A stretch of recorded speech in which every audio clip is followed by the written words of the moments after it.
চলতি মাসে 5 ম্যাচের টি-20 সিরিজ খেলতে বাংলাদেশে আসবে জিম্বাবুয়ে ক্রিকেট দল। আর সিরিজটি শুরু থেকে খেলবেন মুস্তাফিজুর রহমান। আইপিএল খেলতে বর্তমানে ভারতে অবস্থান করছে টাইগার এই পেসার। প্রথমে 30 এপ্রিল পর্যন্ত ছাড়পত্র ছিল মুস্তাফিজের, পরে আরও একদিন বাড়িয়েছে বিসিবি।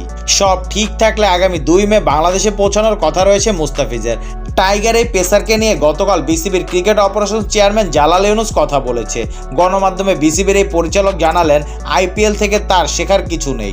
জালাল বলেন, মুস্তাফিজকে আমরা 1 তারিখ পর্যন্ত খেলতে দিচ্ছি, 2 তারিখে আসবে, 3 তারিখ থেকে সে অ্যাভেলেবেল। মুস্তাফিজকে আইপিএল খেলে শেখার কিছু নেই। মুস্তাফিজের শেখার প্রসেস ওভার।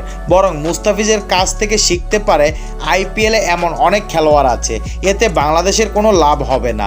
জালাল আরও বলেন, আমাদের চিন্তার বিষয় হলো মুস্তাফিজের ফিটনেস।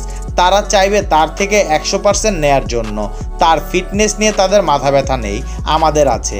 আমরা মুস্তাফিজকে ফেরত আনার কারণ শুধু জিম্বাবুয়ে সিরিজে খেলানো না।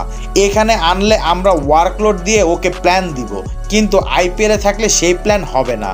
2021 টি-20 বিশ্বকাপের আগে আইপিএল খেলে 2 খেলোয়াড় ক্লান্ত ছিলেন বলে জানিয়েছে জালাল ইউনুস। সেই পরিস্থিতি ফের তৈরি হতে দিতে চায় না বিসিবি। তিনি বলেন, 2021 সালে 2 জন খেলোয়াড় আইপিএল খেলে বিশ্বকাপে যোগ দিয়েছিলেন। তারা বলেছে তারা ক্লান্ত ছিল। আমরা ওই পরিস্থিতি তৈরি করতে দিতে চাই না।